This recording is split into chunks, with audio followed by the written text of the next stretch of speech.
He was on a routine flight over the ocean when he noticed strange movement on a remote island. As he flew closer, the pilot saw something that made him scream in horror. Subscribe to the channel and let us know in the comments where you're watching from. The sun had barely climbed above the horizon when Captain Daniel Coleman guided his aircraft into the vastness of the Pacific sky. The hum of the engines was steady, a constant background rhythm that had become almost like a second heartbeat to him over the years. From the cockpit window, the world stretched out in endless blues, sky above, ocean below, their boundaries blurred in the shimmering haze of morning light. This was the kind of day that reminded him why he had chosen this path in life. Flying was freedom, but it was also responsibility, and every mission carried with it the weight of unseen consequences. Daniel was a man forged by both hardship and discipline. Born in a neighborhood where opportunity was scarce and danger was never far away, he had clawed his way into the cockpit through sheer willpower and an unwavering determination to prove himself. His dark skin and sharp features reflected the strength of his heritage, but it was his eyes, deep, steady, and alert, that spoke most clearly of the battles he had already fought and the ones he was prepared to face. For him, flying was not simply a career. It was a testament to everything he had overcome. This mission, however, seemed to hold little in the way of challenge. The day's assignment was routine, a long-range reconnaissance patrol over a remote sector of the Pacific. The briefing had been quick, the instructions straightforward. He would sweep a wide arc over several clusters of uninhabited islands, logging atmospheric data and checking for any unauthorized maritime activity. Nothing more. His co-pilot for the day was an automated system that tracked radar blips, leaving him largely alone with his thoughts. For once, there were no pressing concerns or emergency alerts, just the steady rhythm of the engines and the glint of sunlight on the waves below. He leaned back in his seat for a moment, his gloved hand resting lightly on the controls. There was comfort in the familiarity of it all, the muted green glow of the instruments, the faint scent of machine oil and metal, the sensation of being cocooned in a fragile machine that nevertheless felt indestructible when guided by steady hands. These flights could be monotonous, but Daniel did not mind. He valued the silence, the way it gave him space to think. His life had been shaped by noise and chaos, sirens shouting, gunshots echoing through the city streets when he was a boy. Up here, above it all, there was only calm. Still, he never allowed himself to grow complacent. His gaze moved constantly, scanning the horizon, checking radar sweeps, glancing at the gauges that told him how much fuel remained and what the weather might be like ahead. His training had ingrained habits so deep they were reflexes. He knew from experience that trouble always came when least expected. Too many pilots had been lulled by the illusion of peace, only to find themselves suddenly fighting for their lives against a storm or a mechanical failure. Daniel prided himself on being ready. As the hours stretched on, his mind wandered. He thought about his family back home, the 2 daughters who waited eagerly for him whenever he returned from deployment. They were still young, their lives just beginning to blossom, and he wanted more than anything to be there to guide them. His wife, too, was always on his mind, a woman who had believed in him even when he doubted himself. Her faith had been his anchor through the hardest years, and though the distance between them weighed heavily, he carried her strength with him on every mission. The sea below shimmered with deceptive tranquility. From this height, it looked almost like glass, broken only by the occasional ripple or streak of white foam. Yet Daniel knew how merciless it could be. He had flown over the aftermath of storms, seen ships torn apart, survivors clinging to life rafts that looked like specks against the vast expanse of ocean. The Pacific was beautiful, but it was also ruthless, and it demanded respect. A faint beep from the console drew his attention. The radar had picked up a weak signal, barely more than a whisper against the static. Daniel frowned, adjusting the range. It was probably nothing. A reflection, interference, perhaps a stray bird. The ocean had a way of playing tricks on instruments. Still, he logged the coordinates and banked slightly to the east. His instincts told him it was worth a closer look. As the aircraft tilted, sunlight spilled across his face, and he squinted against the glare. His training officer's voice echoed in his memory. "Never ignore anomalies, Coleman. They're either nothing at all or they're everything." He had learned that lesson long ago, and it had saved lives more than once. For the next several minutes, he scanned the ocean and the distant specks of islands that dotted the horizon. Most were little more than sandbars with a fringe of palm trees, places untouched by modern life. He found them haunting in their isolation, like remnants of another world. People rarely came here. The islands had no harbors, no settlements, and little to offer beyond beauty. And yet, Daniel knew, they could also be lifelines, tiny strips of land where a desperate sailor or lost fisherman might cling to survival. He adjusted his course again, narrowing in on the blip that had appeared on his radar. It was faint and intermittent, disappearing and reappearing as though shy of being discovered. The logical part of his mind told him it was likely a malfunction. But another part, the part that had always trusted intuition over cold data, kept him focused. His heartbeat quickened slightly as he considered the possibility that someone, somewhere down there, was trying to send a signal. He checked his fuel. Enough to take a small detour. Enough to see. He thought again of his daughters, of the promises he had made to himself when he joined the service, that he would not turn away if there was even a chance to save someone. With steady hands, he pulled the controls, guiding the aircraft toward the coordinates. The minutes ticked by, filled with the low drone of engines and the faint hiss of static in his headset. The world outside remained unchanged. Water, sky, silence.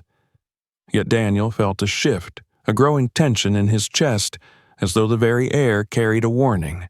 He could not explain it, but it was there, undeniable. Something waited ahead. As he leaned forward, eyes narrowing against the brilliance of the morning, he thought of the countless missions he had flown before. Some had been uneventful, some dangerous, some life-changing. He had no way of knowing which category this one would fall into, only that he was about to find out. The coastline of a small island emerged in the distance, a pale line against the endless blue. At first glance, it seemed like all the others, untouched, deserted, a speck of land forgotten by the world.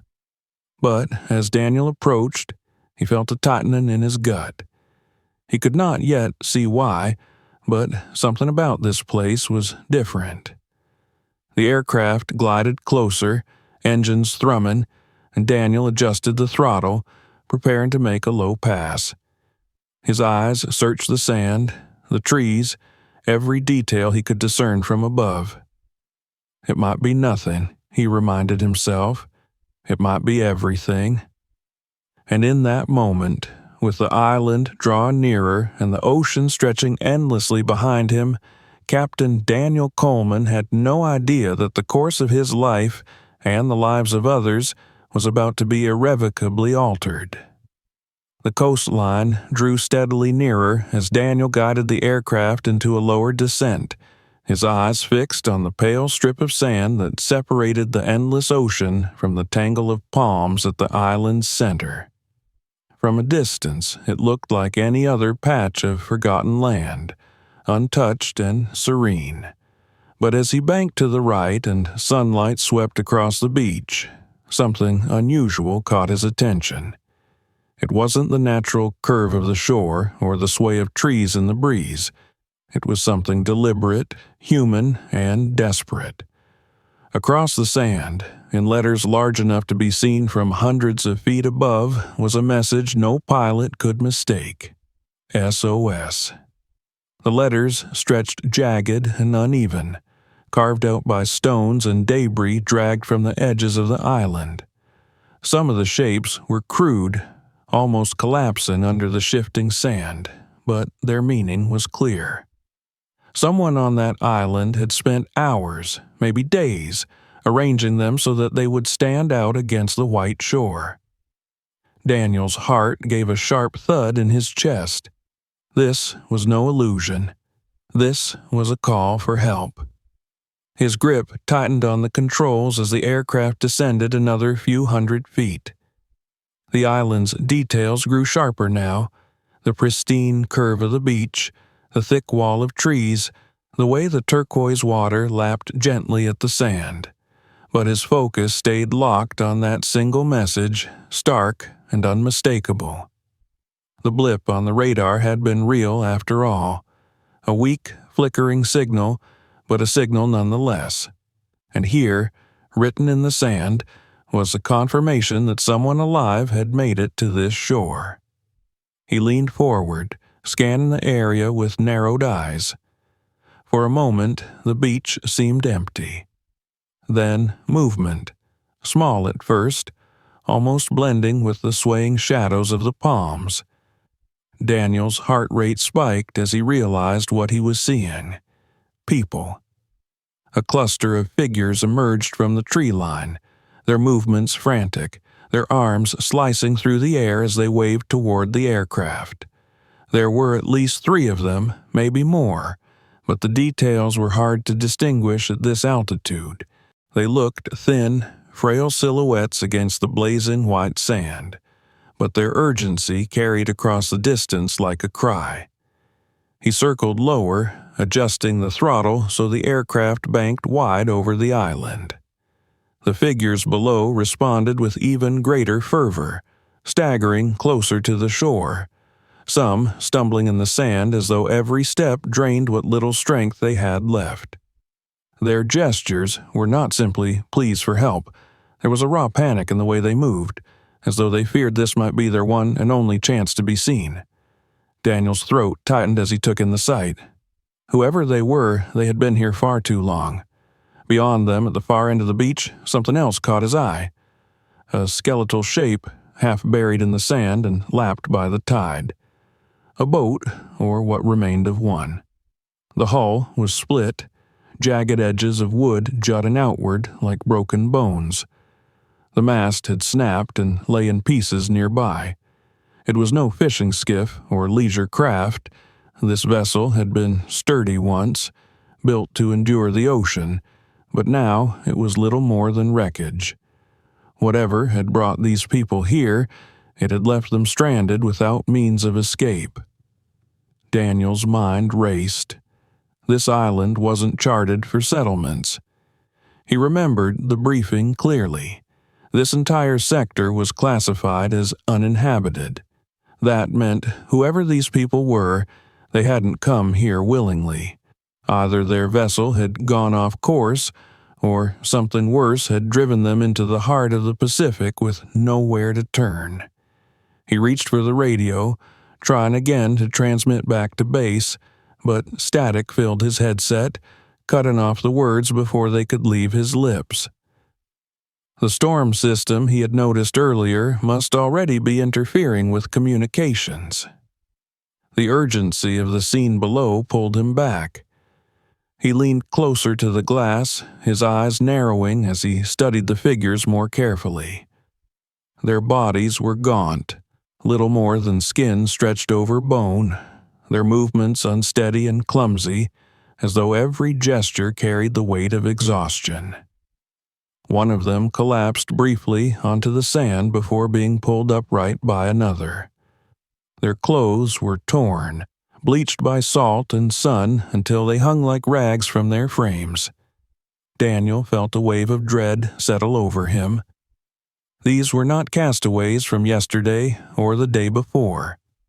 These people had been here for weeks.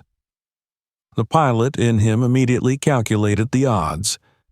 Survival on such an island was possible, but it would have been brutal. Fresh water would be scarce, food limited to whatever they could scavenge or catch. Shelter might come from palm fronds and driftwood, but exposure to the heat, storms, and biting insects would wear even the strongest down. Judging by their condition, these castaways had been fighting a losing battle with nature, sustained only by willpower and the faint hope that someone might one day pass overhead. But there was something else, something that unsettled him even more than their frailty. Their faces, though hard to make out, didn't carry only relief. Beneath their desperate waving, there was fear. The kind of fear that wasn't explained by hunger or thirst alone.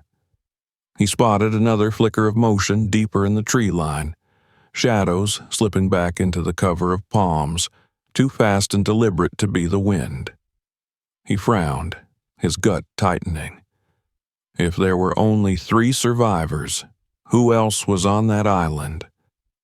He guided the aircraft into another low circle, refusing to let the suspicion slip away. Every instinct told him this was more than a simple rescue scenario. The SOS message and the emaciated figures made the situation urgent enough, but the wrecked boat and those retreating shadows suggested complications no one had prepared him for. The sky above him was beginning to change. Thin wisps of cloud that had been harmless earlier now thickened into darker smudges across the horizon. The light shifted, the sun's brilliance dulled by a haze that rolled slowly from the west. It was subtle, but to Daniel's trained eye it was a warning. The weather was turning, and fast. He checked the gauges again. The pressure was dropping, the winds beginning to pick up. Below, the castaways stumbled closer together, their gestures growing weaker as exhaustion overtook them. One dropped to their knees, head bowed as though they no longer had the strength to stand. Another tugged desperately at them, trying to pull them upright to make them continue signaling. Daniel felt his jaw tighten. He had seen desperation before, on the faces of survivors after disasters, in the haunted eyes of refugees who had lost everything. This was the same, but mixed with something else, something that made his pulse beat harder. He fought to steady his breathing, focusing on the controls, on the routine of piloting, because routine meant order and clarity. Yet no amount of procedure could push aside the truth. He had found people who weren't supposed to be there. People whose lives now rested on what he decided to do next. As he circled once more, the SOS letters stood stark and defiant against the sand, already beginning to blur as the rising wind scattered grains across their edges. It was a symbol of defiance against isolation. A cry carved into the earth itself, "We are here, we are alive, do not leave us." Daniel Coleman had seen many things in his career, from combat operations to search and rescue missions in impossible conditions, but the sight of that makeshift message and the desperate figures clinging to hope on the beach pierced him in a way few things ever had. This was no accident he could ignore, no anomaly to chalk up to faulty instruments. This was real, and it demanded action. The wrecked boat, the shadows in the trees, the fragile lives that hung by a thread, all of it coiled together in his mind like a tightening knot. As he adjusted the throttle and prepared to circle yet again, he felt the first flicker of unease crawl down his spine. He had stumbled upon something far greater than a simple distress call, and though he could not yet see the full picture, he knew instinctively that the island was not what it seemed. He told himself to stay calm, to keep his thoughts steady, but even as he tried to rationalize the situation, he could not silence the voice deep inside warning him that what lay below was not merely a plea for rescue, but the beginning of something far more dangerous. And as the clouds thickened above, darkening the horizon, Daniel knew with a certainty that his day was no longer routine. He had crossed into the unknown, and there would be no turning back. The plane hummed steadily as Daniel completed another slow arc over the island, the SOS carved in the sand flashing beneath his wings like a desperate beacon.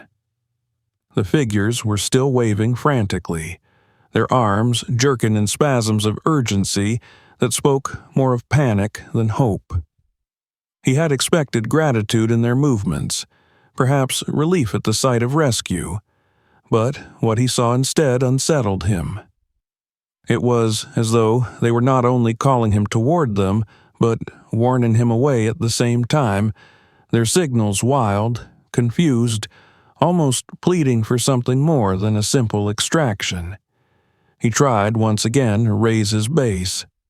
The radio crackled in his ears, bursts of static swallowing his words before they could break free of the cockpit. He toggled the frequency, adjusted dials, repeated his message, but nothing broke through. The storm front on the horizon was already stretching its fingers outward, reaching across the sky in darkening bands. Interference gnawed at the signal, leaving him isolated, his only company the figures below and the shadows that now seemed to move unnaturally through the tree line. Daniel's gaze sharpened as he circled lower. At first, he thought the movement among the palms was an illusion, branches shifting in the wind, but the trees swayed one way, and within them, darker shapes slipped another. He leaned forward, adjusting the focus of his gaze. There was no mistaking it. There were people in those trees, separate from the frail survivors on the beach. Their movements were careful, deliberate, too purposeful to be mistaken for wildlife. The castaways on the sand had made themselves visible, exposed themselves to the air, desperate to be seen. Whoever was in the trees wanted the opposite. They wanted to remain hidden. His gut clenched. That instinct he had carried since childhood, honed through years of flying into unpredictable places, rose to the surface now with undeniable force. Something was wrong on that island. He thought of the wrecked boat he had spotted earlier, its splintered hull half buried in the sand. That vessel had carried more than 3 people. The figures on the beach might be the unlucky survivors, but what if others had lived too? What if they had chosen the shadows for a reason? He imagined scenarios rapidly, each more unsettling than the last. Smugglers, perhaps, or pirates using the island as a hideout. Criminals who had lost their ship but not their will to fight. Or worse, hostile men who had already claimed the beach's survivors as their captives. The aircraft dipped as he banked against the growing wind, the controls shuddering under his grip. His eyes swept again over the desperate cluster on the sand. One collapsed, crumpling forward onto their knees before being dragged upright by another. Their ragged clothing clung to skeletal frames, the sun having burned their skin into a mottled patchwork of red and brown. They looked on the edge of collapse, but still they moved, still they waved, clinging to him with everything they had left. The contrast between them and the silent shadows in the tree line gnawed at him. It was not only hunger and thirst etched into their frantic movements, it was fear. Fear of being left, fear of what lurked behind them. Fear that if he turned away, they would never be seen again.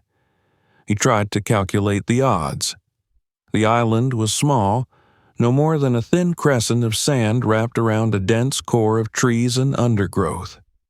Its isolation was absolute. No harbors, no villages, no airstrips.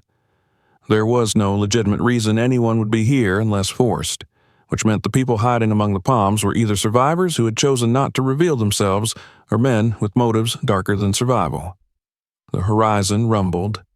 The storm was growing, thickening into a wall of cloud that devoured the clear morning sky. The edges of the dark mass were fringed with streaks of lightning that flickered silently in the distance. Daniel knew storms like this well. Once they rolled in, they transformed the ocean into a cauldron of chaos, swallowing planes, tossing ships like toys, and tearing visibility into shreds. He would not be able to linger long. Yet, every second he remained above the island gave him more detail, more fragments of a puzzle that left him uneasy. His hands tightened on the controls, the leather of his gloves creaking softly. He thought again of procedure. The handbook dictated that in the event of finding survivors, he should record coordinates, notify base, and await orders before attempting any intervention. But procedure was written for simplicity, for situations where the line between safety and danger was clear.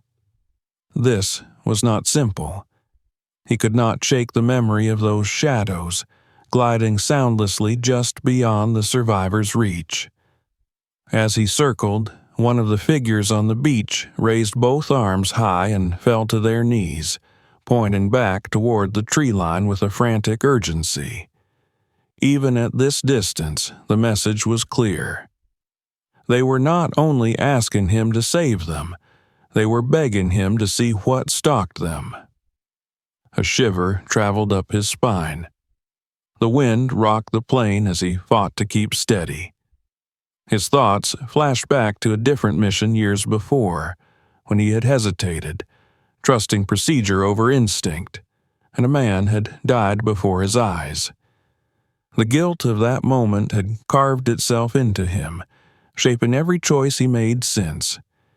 He had sworn never again to let blind adherence to rules cost another life. The storm edged closer, swallowing more of the horizon. The first tremors of turbulence pressed against the wings of the plane, jolting the cockpit. Time was running short. He had minutes, perhaps less than an hour, before the weather sealed the island behind a curtain of violence. If he left now, he could return with reinforcements. But would there be anyone left alive to save when he came back? He swallowed hard, staring down at the desperate figures, then at the shadows that slipped once more behind the curtain of palms. His instincts screamed at him not just about the storm, but about the island itself. Whatever was happening down there, it was not what it seemed. He was no longer simply a pilot on a routine patrol. He had become a witness to something hidden, something dangerous. The SOS on the sand blurred faintly under the gathering wind, grains of white scattering across the edges of the letters. The survivors waved until their arms faltered, their bodies trembling on the brink of collapse. Their message was written not only in the sand, but in the way their bodies strained against exhaustion. Do not leave us. Daniel exhaled slowly, his mind a whirl of calculation and unease. The storm, the wreck, the shadows, the emaciated survivors, all of it spun together into a web of urgency. He had no choice but to act, but how? The rules said one thing. His conscience said another. The seconds ticked by, each one carrying the weight of lives balanced precariously between salvation and disaster. As lightning crackled silently on the horizon and the wind jolted his plane once more, Captain Daniel Coleman knew with a terrible certainty that his next decision would define not only his mission, but his life. And as he stared down at the island that seemed so small against the vastness of the ocean, He realized he was no longer simply circling a patch of forgotten sand. He was circling the edge of a secret, one that was waiting to pull him in. The plane rocked gently as Daniel leveled it against the rising winds, his eyes still locked on the figures that staggered on the sand below. Their arms lifted weakly, their movements frantic though they lacked strength, and behind them the wall of trees loomed like a living thing. Somewhere in that dark canopy, the shadows had moved, quick and silent, retreating deeper as if to conceal themselves from his gaze. He could not erase the image from his mind. The survivors wanted him to see them, but the others did not. The contrast was stark, chilling, and it gnawed at his resolve with every pass he made over the island. The radio hissed again in his headset, static filling the cockpit as he tried one more time to reach base. His voice cut into the microphone with practiced calm, but each word was devoured before it could escape into the ether. There would be no reassurance from command, no guiding voice telling him what to do. He was alone, the authority and the responsibility both resting squarely on his shoulders. Procedure was clear. He had flown enough of these missions to know the rules by heart. Record the coordinates, transmit a report, and return with reinforcements. Never engage without confirmation, never deviate without orders. The logic was cold but practical. Yet as he circled once more and the horizon darkened under the weight of the storm, Daniel knew that the manual had not accounted for this. It had not accounted for 3 skeletal survivors clawing at the air for salvation, nor for hidden figures slipping away into the foliage, nor for the crushing certainty that if he turned his back now, these people would not live to see another sunrise. His mind raced with calculations. He gauged the time it would take to return to base, the hours it would take for reinforcements to arrive. The storm would cut them off long before that. Even if he marked the coordinates precisely, by tomorrow the island might be invisible behind a wall of rain and fury, unreachable until it was too late. He imagined himself landing back at the airfield, debriefing command, telling them about the SOS on the beach and the shadows in the trees. He saw the doubt in their eyes, the hesitation as they organized a team, and then the dawning realization that by the time they reached the island, the survivors would be gone. Their bodies washed away by the storm, their cries lost to the roaring sea. The thought tightened his chest until it was hard to breathe. He gripped the yoke with both hands, leather gloves creaking as his knuckles whitened. He had seen this before. Years ago, on another mission, in another place, he had followed orders instead of instinct. A fishing vessel had sent a weak distress call, its coordinates uncertain. He had marked the location, radioed it in, and returned to base. By the time the rescue team had reached the area, it was too late. The vessel had gone down, and the men aboard it were lost. He had never forgotten the silence that followed, nor the report that listed their names. He carried them with him even now, ghosts whispering in the back of his mind. He could not let it happen again. And yet the risk clawed at him. The island had no landing strip, only a narrow crescent of beach. The storm was bearing down fast, its winds already pressing against his wings. To attempt a landing in these conditions was reckless. One mistake and his plane could be torn apart on the sand or dragged into the sea.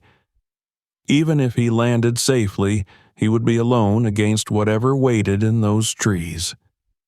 The survivors were weak, barely able to stand, and if the shadows concealed hostiles, he would be outnumbered and vulnerable.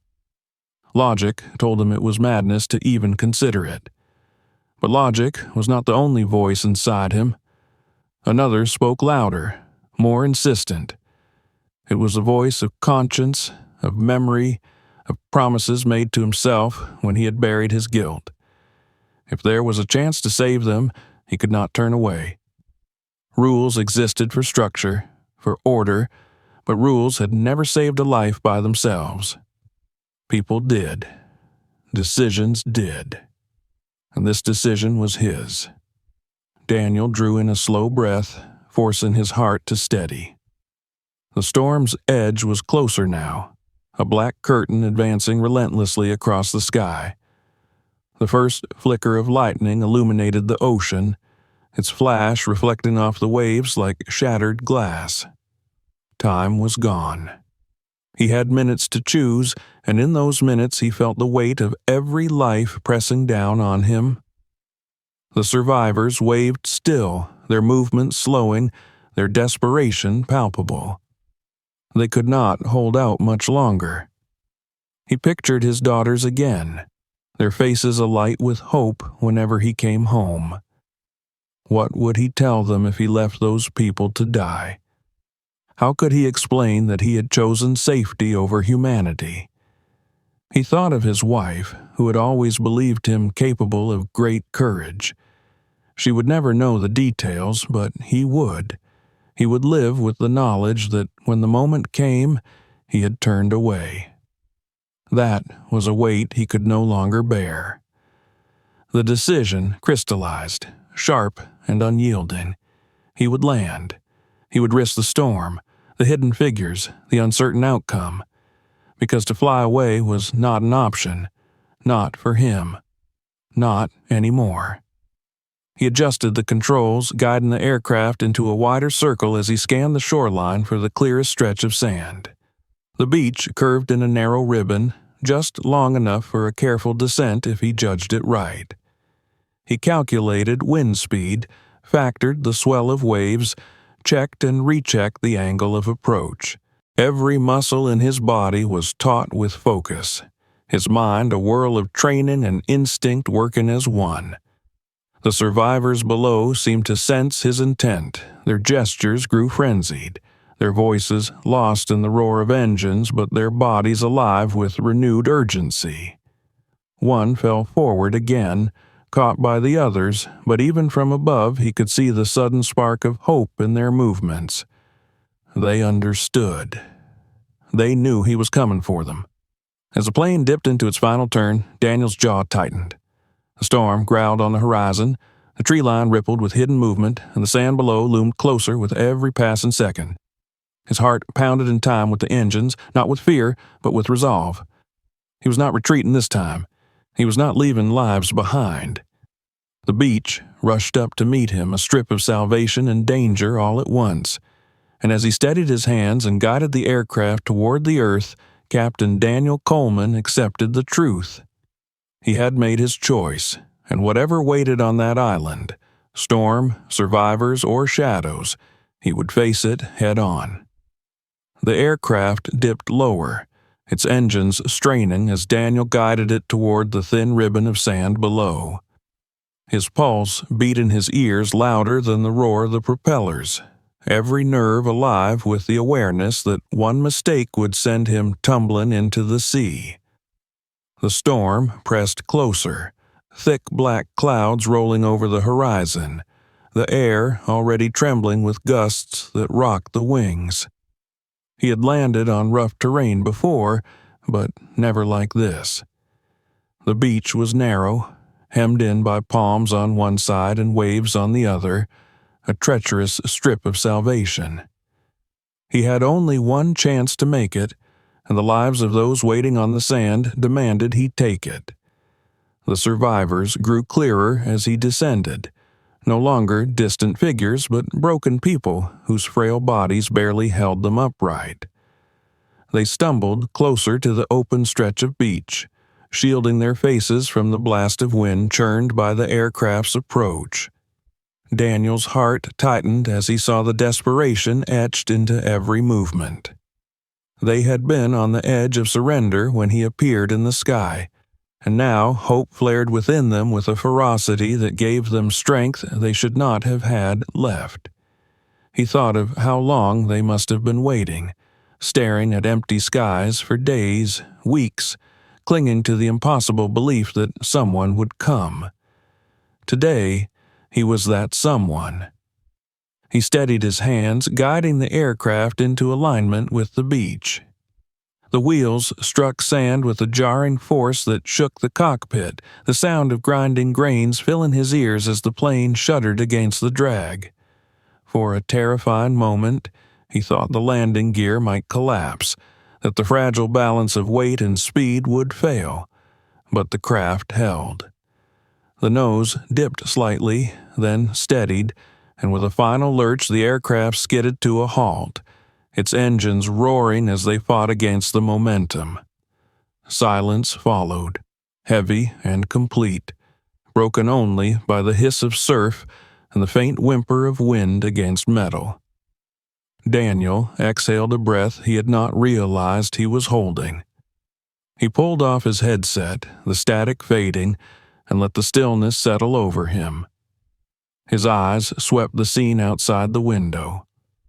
The 3 survivors were stumbling toward him now, their arms outstretched, tears streaking their sunburned faces. Their movements were clumsy, like marionettes with strings frayed, but their determination pushed them forward. Behind them, the jungle loomed, its shadows deep and watchful. He thought again of the figures he had seen there, the silent observers who had slipped back into cover. They were still there, he was certain, waiting for the right moment. He opened the cockpit door and stepped down onto the sand, the heat of the ground seeping through his boots, the salt tang of the ocean thick in the air. The sound of waves breaking close by reminded him how narrow his margin for error had been. The tide surged dangerously close to the plane's wheels. Another hour, and there might not have been enough space to land at all. The survivors reached him, collapsing at his feet as if their bodies had carried them as far as they could go. He crouched, his arms steadying them one by one. A man, his hair bleached almost white by the sun, clutched Daniel's sleeve and tried to speak, but the words came out as a rasp, his throat too dry to form coherent sentences. Another man, younger but no less wasted, leaned against him with trembling limbs. Between them was a woman who looked as though a strong gust might blow her away. Her face was hollow, eyes sunken deep, her lips cracked and pale. Daniel felt her heartbeat flutter faintly against his hand when he touched her shoulder, a fragile rhythm that seemed ready to falter at any moment. He guided them toward the shade of the plane, offering what little shelter it provided from the growing winds. His eyes kept darting back toward the tree line. The palms swayed under the storm's breath, their fronds thrashing, but he could not shake the feeling of being watched. There was no movement now, nothing overt, yet the weight of unseen eyes pressed on him all the same. He had learned long ago to trust instincts sharpened by years of survival, and every instinct told him that danger lingered just out of sight. The survivors clung to him with their eyes, as if afraid he might vanish if they blinked. He fetched water from his emergency kit, passing it into trembling hands, watching them sip in desperate gulps that made him fear they might choke. They drank anyway, the sound of their swallowing raw and urgent, their bodies greedy for the life they had been denied. The woman's hands shook so violently that he steadied the bottle for her, his grip firm but gentle as she pressed her lips to the rim. Questions pressed against his tongue, but he did not ask them. Their faces told enough of the story. The hunger, the thirst, the fear. Words could come later when their strength returned. For now, survival was all that mattered. Yet, his mind refused to rest. He kept thinking of the wrecked boat he had seen at the far edge of the beach, half buried and broken. How many had been aboard it when it had gone down? How many had washed ashore? And who were those shadows among the palms? If the 3 before him were victims, were the others enemies? Or had they once been companions, now turned into something else by desperation and greed. The storm growled louder, a distant rumble that vibrated through the sand beneath his feet. The clouds overhead thickened, their darkness creeping steadily across the sky, turning the turquoise water to steel. He knew he had little time before the full force of it was upon them. He would need to make decisions quickly, whether to attempt to take off again in worsening weather or hunker down and ride out the storm on the island. Neither choice was safe, but staying meant confronting whatever hid within those trees. The survivors looked at him with eyes that begged for answers, but Daniel had none to give. He was a soldier, a pilot, trained for scenarios that had clear rules, but here there were no rules, only instinct and the weight of responsibility. As the wind surged, he scanned the tree line once more. For the briefest moment, he caught it again, a flicker of movement, a shape too tall and deliberate to be anything natural. Someone was there, watching him, perhaps even counting the number of steps it would take to reach the beach. He straightened, his shoulders squaring, his resolve hardening. He had not risked his life to land here only to walk blindly into another trap. The survivors at his feet were proof of suffering, proof that someone had endured weeks of torment to carve SOS into the sand and cling to the hope of salvation. But the shadows told another story, one that hinted at cruelty, control, and violence lurking just beyond sight. The island was more than a place of survival.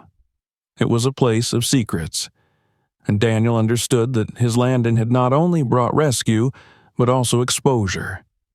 The storm bore down, the ocean seethed, and the line between salvation and danger blurred with every gust of wind. Daniel tightened his grip on the controls of his own fear. Whatever waited in those trees, whatever truths the wrecked boat concealed, he would face them. He had chosen to land, and that choice carried consequences. He looked once more at the survivors huddled in the shadow of his plane, then at the darkened horizon where lightning forked silently across the sky. There was no turning back now. The island had claimed his presence, and its secrets would not stay hidden for long. The air thickened with the scent of salt and storm as Daniel steadied himself beside the survivors.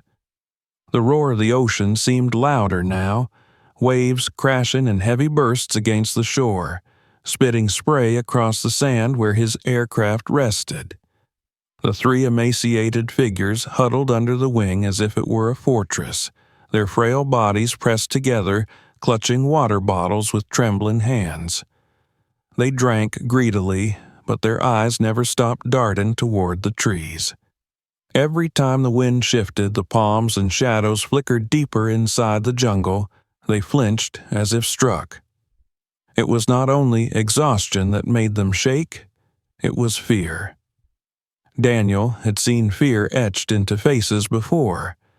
He had seen it in combat, in rescue missions, in the eyes of people who knew they were one breath away from death. This was different. This was the fear of something unseen, of something that lingered in silence but controlled every step they took. He crouched near them, his voice low, but the older of the two men shook his head weakly before Daniel could ask a question. His cracked lips formed a single word that carried even through the rasp of his throat. Danger. Then he glanced behind him, into the trees, and shrank into himself. The pilot's gaze swept the tree line. For long moments there was only the sway of branches under the strengthening wind. Then a flicker of motion caught his eye again, too precise, too deliberate to be natural. He stood slowly, every muscle taut, his hand brushing instinctively against the sidearm strapped to his thigh. It was standard issue, a precaution more than a weapon of choice, but tonight it felt like the only reassurance he had.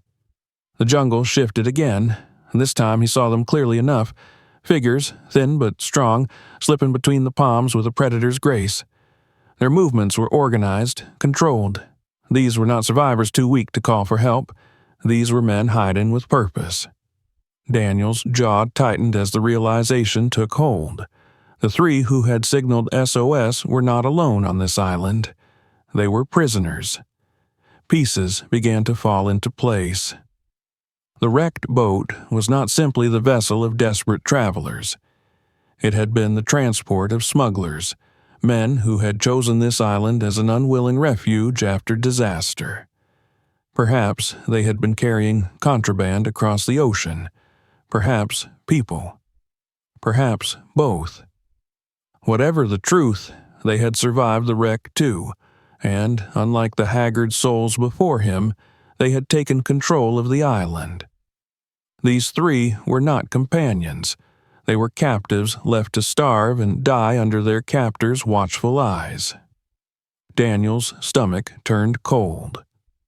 The jungle was no longer just trees and shadows. It was a cage, one in which desperate men had made themselves kings. The woman sagged against the sand, her strength nearly gone. Daniel crouched beside her, taking her pulse, the beat so faint it barely pressed against his fingertips. He looked at the two men, both skeletal but trying to remain upright despite their exhaustion. Their eyes pleaded for him to understand. They had not been free to come forward until now. His aircraft had broken the silence, given them a moment to defy the ones who controlled them. But those same men still lingered in the trees, their intentions hidden but undeniable. The wind whipped harder, rattling the metal skin of his aircraft. The storm was almost upon them, but Daniel's attention stayed locked on the tree line. He thought about options, each one grimmer than the last. If he tried to take off now with the three survivors, the sand slickened by rain could betray him. The storm winds could crush his craft. If he stayed, he would have to confront the men who lurked among the palms, men who had already proven they had no mercy to spare. Another flash of motion confirmed what he already knew. They were watching him, calculating. His landing had disrupted their control, but it had also trapped him here with them. He had placed himself between predators and their prey, and they would not yield that easily. His training told him to dig in, to secure the survivors and prepare for defense. His instincts screamed that conflict was inevitable. He thought of the gun on his hip, of the emergency flare gun in the cockpit, of the makeshift weapons he could improvise if pressed. He had fought against worse odds before, but this was different. This was not a battlefield where lines were clear. This was a place where desperation twisted men into monsters. The older survivor whispered again, his voice barely audible above the wind. They kept us. Food for them. Work. They... His words dissolved into coughing, his body racked with weakness. Daniel understood enough. The three before him had been slaves to the stronger, forced to gather whatever scraps of sustenance the island offered, beaten down until they were nearly broken. It explained their gaunt frames, their hopelessness. And it explained the way the others moved like hunters now, unwilling to surrender their control. Lightning forked across the sky, illuminating the beach in a harsh white glare. For a heartbeat, Daniel saw them clearly. Half a dozen men standing at the jungle's edge, their clothes ragged but their postures sharp, their eyes fixed on him with unmistakable hostility. Then darkness swallowed them again, leaving only the echo of their presence. Daniel rose to his full height, his shoulders squared. He had not come here to fight, but fight he would if he had to. His choice to land had brought him into this, and now he bore the responsibility of seeing it through. The 3 souls huddled under his wing depended on him, and he would not fail them as he had failed others long ago. The jungle whispered with the stirrings of its hidden men. The storm bore down with relentless fury, and the fragile survivors clung to him as their only hope. The island's secret was no longer hidden. It had revealed itself in the form of desperate captors and broken captives, and Daniel knew that the night ahead would not simply test his skill as a pilot, but his will as a man. He turned his eyes once more to the darkened horizon where the storm churned, then back to the shadows that waited among the palms. The island was a crucible now, and within its confines, choices would have to be made. He was ready.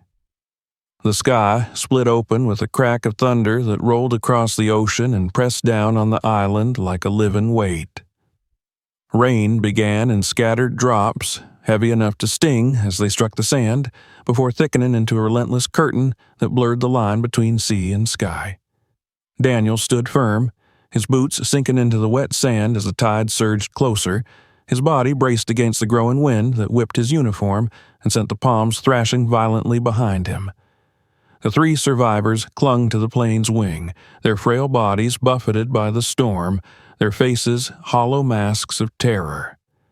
And beyond them, half concealed in the shadows of the tree line, the other men remained, waiting. For long moments, no one moved. The storm itself seemed to hold the island in its grip, demanding submission. The surf crashed louder, spraying foam high across the beach, threatening to swallow the aircraft's wheels. Lightning illuminated the jungle, and Daniel caught fleeting glimpses of eyes glinting in the darkness, the shapes of bodies shifting with predatory patience. These were not men willing to surrender control of their dominion. They were watching him, calculating whether the storm or their own intervention would do the work of ridding them of this intruder. Daniel felt the weight of their gaze, but refused to yield. He crouched near the survivors again, speaking low but steady, though his words were nearly lost to the roar of the wind. They needed strength now, not panic. He reassured them that they were safe, that he would not leave them, even as his own mind churned with calculations of risk. The storm made flight impossible for now. The runway of sand had narrowed under the assault of waves, and the winds would tear the aircraft from the sky the moment it left the ground. Staying was dangerous, but attempting to leave was suicide. The only path forward was to endure. The first of the hostile men emerged from the trees as if the storm itself had summoned him. He was lean, but muscular, his clothes in tatters, his eyes burning with something feral. Behind him, more followed, stepping onto the beach with deliberate care. Their presence was menacing, not chaotic. They moved like men who had done this before, who had taken what they wanted and survived by force. Daniel rose to his full height, the weight of his sidearm a cold comfort against his hip. He did not draw it yet, but his hand rested near it, a silent declaration that he was not defenseless. The survivors whimpered behind him, clutching each other, their bodies trembling as though they expected a punishment simply for being near him. Daniel realized then how deeply their captivity had broken them. They were conditioned to fear these men, to expect cruelty at every turn. The storm howled, lightning forked across the sky, and still the 2 groups regarded each other across the beach, the distance between them as sharp as any battlefield.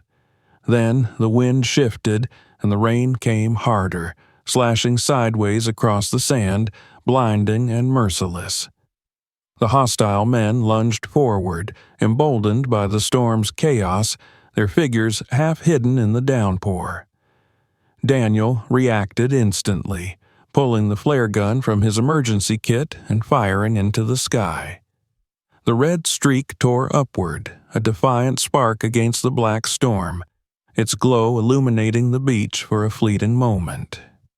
The attackers faltered, shielding their eyes, perhaps realizing that the flare was more than a signal of defiance. It was a cry to the heavens for rescue. Daniel shouted over the storm, his voice carried by both fury and resolve. He would not let them take another step toward the survivors. The attackers hesitated, and in that pause the storm struck harder, the ocean surging across the sand, sweeping debris between them. The wind was their enemy and their shield, turning every moment into chaos. Daniel used it to his advantage, guiding the survivors closer to the shelter of the plane, positioning himself as a barrier. The struggle was primal, not yet physical, but charged with the threat of violence.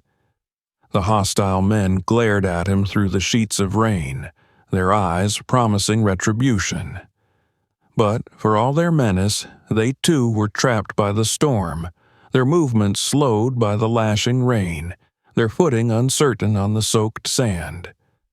For the first time, Daniel saw fear flicker in them, not of him, but of the storm itself, a force greater than any man's will. Hours seemed to stretch in the span of minutes. The storm raged with unrelenting fury, tearing branches from trees and hurling them across the beach, tossing the surf higher and higher until it threatened to claim everything. Daniel held fast, his mind steady even as exhaustion clawed at him. He focused on the survivors, on keeping them alive, on shielding them from both nature's wrath and human cruelty. And then, faint at first but growing louder, came the sound he had been praying for. A distant thrum, muffled by wind and thunder but unmistakable. Helicopter blades cutting through the storm. Daniel's chest tightened with relief, though he did not dare to let it show. The hostile men heard it too, and their faces twisted in anger and the realization that their dominion over this island was ending. Some slipped back into the trees, vanishing into the storm's chaos, unwilling to face the power that approached. Others stood defiant for a moment longer before retreating, shadows swallowed by rain. The survivors clung to him, their eyes wide with disbelief as the searchlight of a helicopter pierced the storm, sweeping across the beach until it fell on the SOS that still clung faintly to the sand despite the waves. The red glow of the flare lingered faintly in the air, guiding the rescuers down. Daniel raised both arms, signaling through the storm, his body trembling but unbroken. The helicopter hovered overhead, buffeted by winds but steady enough for the crew to lower a winch. Daniel helped the woman first, strapping her frail body into the harness, watching as she rose into the sky like a fragile leaf caught in the gale. One by one the others followed, each lifted away from the island that had nearly claimed them.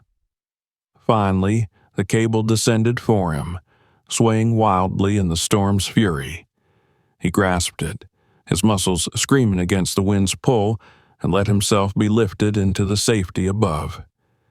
The helicopter's cabin was chaos, wind, rain, and the shouts of crewmen, but to Daniel it felt like sanctuary. He looked at the survivors huddled inside, medics already tending to them, and felt a wave of relief wash over him. They were alive. Against the odds, against the storm and the darkness of men, they had survived. As the helicopter pulled away, the island shrank into a blur of rain and sea, its secrets left behind but not forgotten.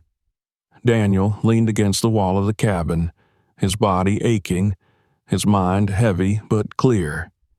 He had made the choice to land, to risk everything, and it had not been in vain. The survivors would live. The men who had hidden in the shadows would no longer hold them in silence.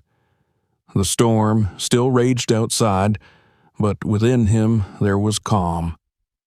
He thought of his daughters, of his wife, of the promises he had made to himself long ago. This time, he had not turned away. This time, he had chosen courage over rules, humanity over hesitation. And as the helicopter carried them toward safety, Captain Daniel Coleman closed his eyes for a moment, knowing that this night would remain with him forever, a testament to the will to survive, the cost of conscience, and the unbreakable strength of choosing to do what was right, no matter the storm. Don't miss the next unbelievable survival story. Hit subscribe now so you never get left behind. Watch the next video on screen and discover another shocking twist you won't believe. And if this story kept you on the edge of your seat, share it with your friends. Let them experience the suspense too.